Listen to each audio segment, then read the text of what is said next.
欢迎大家关注我们的微信公众号"白问"，每天一个有趣有料的科技小视频。有什么数码科技方面的问题，也可以直接在后台向我提问，下期就让你上电视。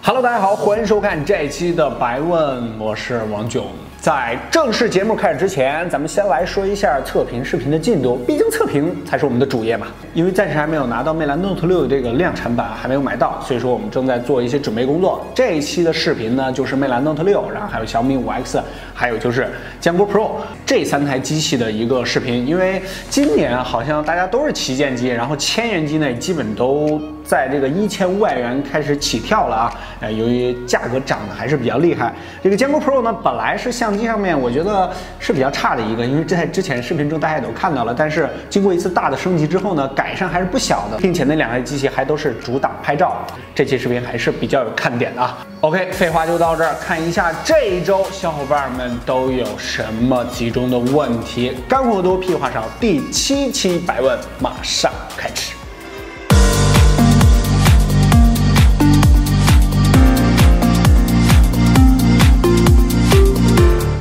来看第一个问题是来自 B 站的网友我勒个去你妹的！小白你好，本人高2狗一枚啊，这个想在开学之前呢换一部手机。我们高中的时候都不让用手机，预算3500，我操！朋友推荐1+5，但我身边的同学都在用 OPPO 21，感觉也不错。我正在纠结中，求开学了上电视。又是 OPPO 21，估计又有人在别的网站开始喷我了啊！有一个叫小白的天推荐是吧？在这个价位段啊，我还是比较推荐1+5的，因为这个1+5呢，相对于21来说就是一个顶配激进版吧，因为处理器也换了嘛，然后各方面呢，也更极客一点毕竟还年轻嘛。如果你要是岁数比较大了，我可能真的就比较推荐这个21了。3500元档呢，买一个8G 版的还是爽歪歪的，是吧？还有就是高中少玩点手机，真的啊。OK， 来看下一个问题是来自微信公众号"白问"的小伙伴断肠草，小白买一款什么手机给老爸好呢？这个要在4.7到5.2之间就好，大电池，1000块钱以内，推荐一下。或者你有什么合适的卖我一个呗？首先我没有合适的啊。给老爸老妈买手机啊，这个之前咱们聊过啊，尤其是老爸这一边呢，可能更多的在意的是续航，这个不是我在这空说无凭啊，就是调研过很多小伙伴，尤其是这个很多咨询我给老爸老妈买手机的，他们可能真的对屏幕啊、拍照啊这个感应没有那么敏感，但是续航上真的有，他们可能第一个跟你聊。哎呀，儿子，我这手机是吧？这个半天就得充一回，所以说我建议是魅蓝 Note 系列，或者说红米 Note 系列，电池比较大的。我在这儿个人更倾向于魅蓝 Note 系列，比如说这次 Note 6这个低配的版本，你给它加一张储存卡，它应该对内存要求也没有那么高，或者说老的这个魅蓝的系列是吧？好，来看下一个问题，是微信公众号"白问"的小伙伴初晴夜雨，小白，我喜欢你好久了，是。作为一个极客，却没有看到你测评蓝牙耳机，真心想你推荐一个200块钱以下，主要是听歌，本人大学生，手动比心。之前我在微博上近期做了一个小调查，就是问一下大家对蓝牙耳机的这个态度，然后大家反应还是比较强烈的，所以说下面如果手机的测评出现空档的话呢，我会尽量给大家做一期这个蓝牙耳机的这个视频。我个人觉得，你要是听歌的话，还是音质上的蓝牙耳机，说实话现在没有什么音质特别好的，200块钱以下的其实并没有什么好的推荐，比如说小米那个。200块钱往上的魅族那个卖的相对来贵一些啊，比如说EP51、EP52，这个后期呢我们会推出专题视频，关注我们频道就可以了。好，来看下一个小伙伴微信公众号的张 ZIC。小白，这个小米的澎湃 S2 为什么还没有消息？下面这种搭载澎湃 S2 的小米6C 出现吗？耗费了这么多精力做出来的处理器，不会就出一款吧？首先肯定不会出一款啊，这个处理器呢，它是一个长期积累的一个结果。你看一下麒麟的处理器，这海思是做了很长时间才这个用到自己的机器上，到现在都还没有对外开放。当然，这可能是商业上的一些考量啊。小米这边这个 S2 呢，肯定会是有的，但是你说让我给你分析一下小米6C， 小米6C 也是有的，可能是小米的一个战略，就是新机出了之后。出一些老型号都挂在老的这个旗舰机的下面，比如说5X5C，这样呢可能会维持这个米6一个高端的一个定位，所以说6C 我估计应该是有的，但是 S2会不会搭在上面，这个真是一个未知数。我个人感觉今年 S2如果出，可能是年底，要么就是明年年初啊。好，来看下一个来自 B 站的小伙伴大哥准小白，问一下荣耀8 3+32和小米5X 3+32更加推荐哪一个？学生党，两款手机价格差不太多，这个大概明年或者是后年，就翻牌。这个明年或者后年啊，这2台机器其实都没什么问题。这个荣耀8呢，我给我老妈买了一台，这个粉色的啊，这个也是低配的版本，它用着其实还是挺好的。但是估计你这是一个男生，这个比我老妈肯定用的。肯定是要厉害一些，并且这2台手机呢都是后置的指纹识别，还是比较像的，都行。我觉得这2台没有什么特别必要，你就看颜值吧。颜值上可能荣耀8这个前后玻璃啊做的更精致一些，尤其是这个魅海蓝那个版本，我个人可能倾向于荣耀8一点，因为他们俩其实差不太多。OK， 来看下一个问题是来自微信公众号的小伙伴梁博。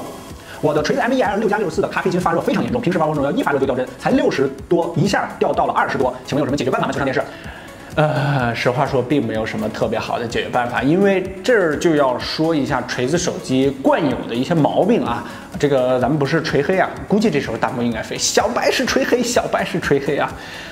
锤子的手机固有的问题。一就是相机方面，这是锤子从建这个牌子以来到现在一个比较大的一个弊端嘛，一个短板可以说是也不为过啊。还有就是续航发热方面，因为锤子的这个调教啊，还有就是它的毕竟年限是比较短的，是一个小厂，是一个新厂啊，所以说它这个功力啊积累的不是那么深厚，在这个2个需要比较长时间经验的方面呢，可能真的是欠缺了一些。一个是摄像头，还有就是这个发热上的这个调教，一发热就耗电嘛，所以说这2个方面呢需要你权衡一下。不过江国 Pro 大更新了一次之后啊，我感觉它的这个相机的提升还是不小的，所以说下一款锤子手机如果要是旗舰发布的话，相机方面可能会有一些改善，不过目前就是这个状态啊。好，来看下一啊，这个不是问题啊。荣耀总裁 CEO 赵明，好，他们又集齐了一个赵明啊，我感觉现在还差谁呀？好像差不多了，好像差不多已经集齐了这个 B 站的网友们。好，来看下一个问题是微信公众号的小伙伴郭鑫，小白哥你好，我现在3700块钱能买到三星的 S7 128G 的，请问这款机器这个价格好吗？或者是其他厂商有什么3500块钱左右推荐的手机？这个价格还是可以的啊，这个价格还是不错的啊。上一期视频中啊，有人说3500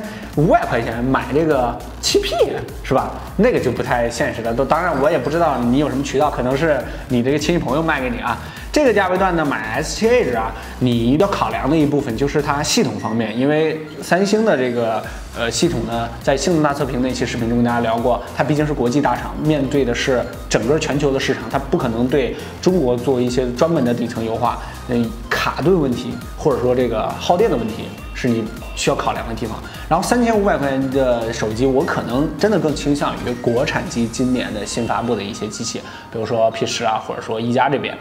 好，来看下一个问题，微信公众号的阳光小孩白哥，为什么网上都说 iPhone 8发布之后 iPhone 7降价，而你却说涨呢？这个最近想买 iPhone 7，到底什么时候买会便宜一点 ？OK， 那么就着这个问题呢，我就详细跟大家聊一下。其实上期跟大家简单说了一下啊，在这儿呢，我给大家分为是2个阵营嘛，安卓机和 iPhone 吧。iPhone 这边呢，基本上新机要发的时候，它价格是一个持平的状态。因为厂商也都在观望，不知道新机是什么样的，然后持平，等着新机一发布之后啊，它微微有一个小涨，或者说不涨，但是小涨的概率比较多，因为你这个时候买不到新机，比如说 iPhone 8和 iPhone 7S， 你买不着，这个时候呢，你可能会想，我操，我都关注了这么长时间 iPhone 了，我还是紧急入手一个吧，确实会有一个小涨，大概过个1个月之后，然后它又降下来，是一个这样波动一小下，然后下降这么一个过程。安卓这边呢，基本上是比较线性的，就是价格，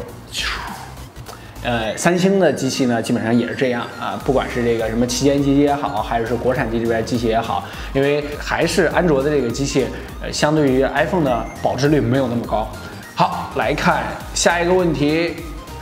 是来自微信公众号的小伙伴2岁半杠3岁半蜗牛小白求解求上墙，上面是 iPhone 的 SE 和魅蓝 Note 6怎么选，或者2000块钱以下有什么机器可以选择？首先啊，这个 iPhone SE 啊，这个最近有很多小伙伴在咨询，因为价格确实跌到了一个比较理想的一个状态，就是2000块钱左右。你说的这个魅蓝 Note 6和 SE 呢，这2台机器价差有点大。如果要是买一台就老老实实用，没有什么特别的需求的话，我可能更建议魅蓝 Note 6，因为 iPhone SE 呢虽然是一个 iPhone 6s 的一个内饰啊，但是这个机器呢，首先指纹识别上比较慢，然后摄像头上面啊，还有就是屏确实有点小，这是我个人的一些建议啊。如果你要是觉得小屏没有什么所谓，你也是小屏爱好者，那 SE 还是不错的，因为它跟 iPhone 6s 是内芯基本上处理器啊都是一样的，大概是这么一个状态。好，来看下一个问题，是微信公众号的彭奇案。小白有个问题想问你，有点承不正啊，就是现在手机基本上都是弧面玻璃，这几年很难受死我了，不知道贴什么膜，我换了3次了，非全面屏有白边，彩虹不能忍，换全面屏吧，啊，就是这个贴膜的问题，就是软膜又怕摔坏了，然后钢化膜、硬膜呢又贴不完整，这个现在没有什么好的解决办法。我个人的建议是呢，直接贴一个硬的钢化膜，因为软膜基本上没有什么太大的这个用处，尤其是如果你要摔到地下的话，这个钢化膜呢确实能起到一定的保护作用。如果是软膜的话呢，顶多也就是防止一些平常的一些小的划痕，还是如果是大的划痕呢，这个软膜呢也可能这个抵抗不住。这个彩虹纹的问题啊，确实贴上之后两边基本上都会有，因为它不可能跟这个弧面的相契合，这个没有什么好的办法，个人建议钢化膜啊。好，下一个 B 站的网友4根薯条酱翻爱，什么意思啊？小白你好，我想买个手机，对三星 S8 和索尼的 XZP 比较有感觉，但是同样的手机，三星、索尼只能做到4+64，国产手机能做到6+128，甚至8+128。想问一下三星、索尼对国产机的优势或者溢价现在在哪里？这个溢价其实就是品牌溢价啊，就是这个国际大厂，我这个品牌的认知度高，同样的跟你配置，我就可以卖的比你贵。这个就是品牌的溢价。比如说，你可能用小米和魅族，在一些不太了解手机的眼里，可能啊，我用的是三星、索尼，确实这个品牌的认同感上可能就比较强，就是可能觉得就比你高级一些，但是其实也不太一定，也不一定是那么回事啊。这两台我个人建议还是三星 S8，因为索尼 XZP 呢，现在要充值索法的这个信仰啊，真的是有点难了。一就是它的机器做的确实是比较一般，还有就是呢，它主要是在系统方面，没有对国内啊，哪怕像三星这样的，就是大概的优化都没有，这个表面这个皮肤上的优化都没有，做的确实是太国际范儿了一点，所以说我现在不太推荐这个索尼的机器，三星 S8 还是可以的吧，颜值上啊，还有各方面啊，这个都还不错的。来看下一个问题，哎呀，没给介绍名儿，应该是微博的小伙伴，小白不错哟，我这个大学生也想做测评的印象，愁于不知道如何下手，也没有资金，不知道该怎么办，向你取经，特别喜欢补的手机，有几个比较志同道合的小伙伴，没有资金是不可能的，我跟你说，你没有资金是做不了的。很难做，真的基本上做不了，因为你毕竟要买手机嘛，你要买设备嘛，买各种东西来拍嘛，你没有资金怎么办？不过我前期的时候呢，确实是，比如说相机，我最开始录视频的时候，相机是借的，不过后来也得自己买，因为你老借也不方便。如果实在没有资金，你可以先做一些，比如说不是手机，不是那么贵的，比如说手环啊，我之前就是手环一些东西啊，这些测评，然后慢慢的积累一些经验，然后后面呢稍微借点钱呢，或者说资金允许了，然后再这个做手机啊，做一些比较贵的这个硬件的测评，这个都是可以的啊。这个我后面想的是跟大家专题聊一期视频，聊一下，因为很多小伙伴都咨询我，哎，我也想要录一下视频啊，是吧？我在这儿奉劝大家，其实这是一个坑，没有大家想的那么简单，确实需要很长的时间积累来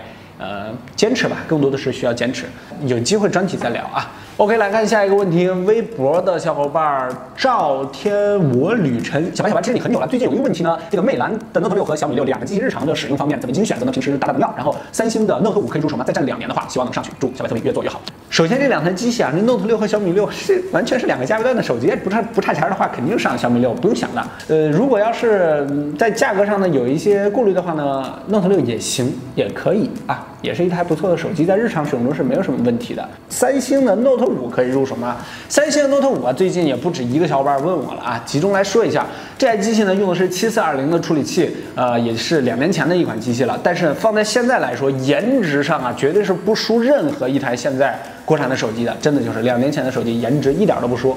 但是啊，它的这个综合体验啊，还有就是处理器方面啊，对于这个价位段的手机来说，它现在目前的价格啊是2500到3000，行货也就是在3000块钱。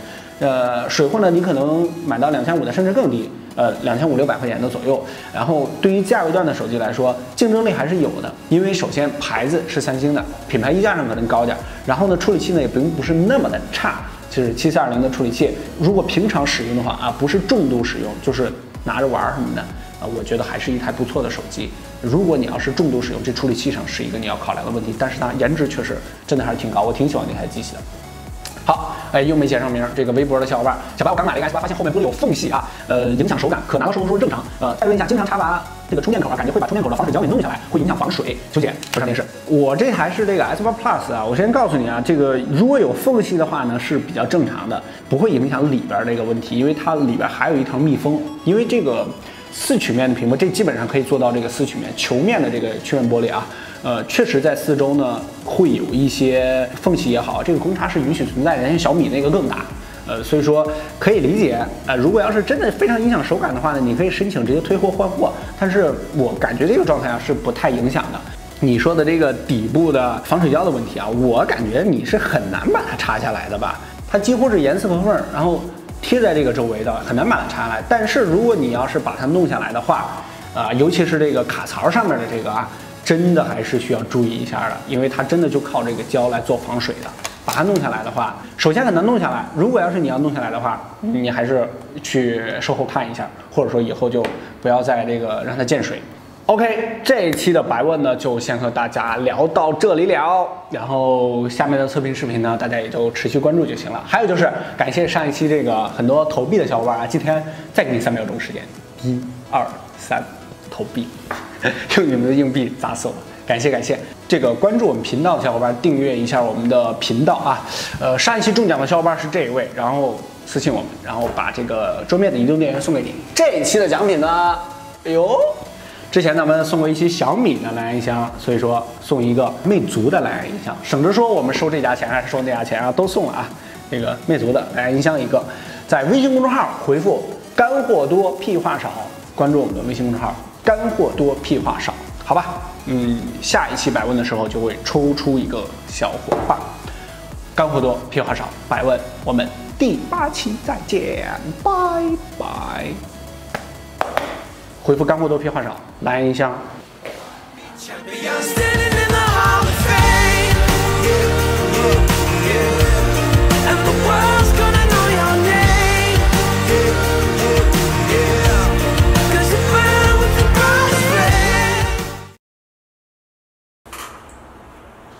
外观方面，两者的机身呢几乎是同样的啊。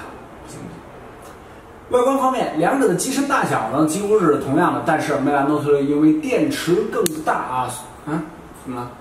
别是一个前面一个后面啊，这个还是选择性比较大的。背面设计出现了比较大的差异，小米5X 是时下到了一些后面的一体性。摄像头，摄像头小米5X 突出的更多，魅蓝 Note 6呢主摄突出了一点，二者呢都是金属机身，但是小米